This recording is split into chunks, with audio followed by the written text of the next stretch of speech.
Have you ever wondered why a loving and just God would command the Israelites to destroy an entire population group, the Canaanites? It's a tough question, but let's look at the context and reasons behind this command. When God acts, it's never without reason. He doesn't wake up one day and decide, I want these people gone. In the case of the Canaanites, there was a long history of wickedness in the land. For 400 years, God showed patience, giving the Canaanites time to return from their evil ways. They knew about God's power, as evidenced by their own fear of the Israelites. Yet they refused to repent. When God commanded the Israelites to destroy the Canaanites, it was a form of divine justice. These weren't minor offenses, they were severe crimes that defiled the land itself. God's judgment was akin to capital punishment for centuries of heinous sin, just as He used a flood to judge the world in Noah's time. Here, He used the Israelites as His instruments of justice. This command was also about protection. God warned the Israelites not to adapt the Canaanites' detestable practices. He made it clear, destroy them completely so they cannot teach you to follow their detestable ways.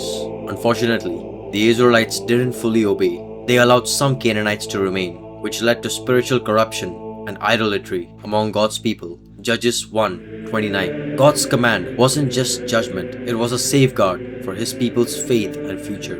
Here's another critical point. God cannot murder. Murder is the unjust taking of an innocent life. But God, as the creator of life, has the authority to take it. He gives life, and He can take it in His perfect wisdom. For God, death is not the end. People move from this life to the next, whether someone dies at 2 years old or 82. God is sovereign over life and death. Some scholars argue that phrases like destroy them completely in texts such as Deuteronomy 7 were often hyperbolic, a common way of speaking in the ancient Near East.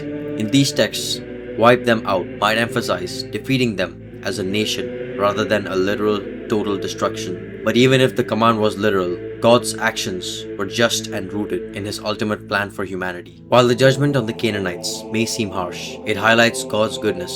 No one is truly innocent before a holy God. Romans 3:23 reminds us that all have sinned and fall short of His glory. Yet, God offers mercy through Jesus Christ, allowing us to turn to Him for forgiveness. God's actions with the Canaanites demonstrate both His justice and His mercy.